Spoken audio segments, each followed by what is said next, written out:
It's halftime at the Deutsch featuring the Falcon Marching Band.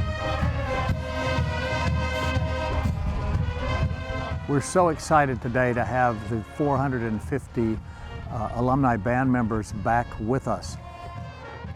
We're here to celebrate the long history and tradition of excellence that's been at Bowling Green for a proud century.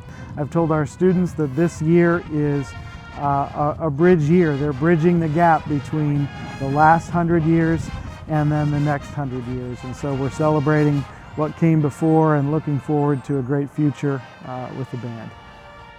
What makes the Falcon Marching Band special, without question, is the people. The people make it exciting. They enjoy performing, they enjoy working together, and the students plus the leadership, the work that Professor Waters is doing, all make this a very, very special experience.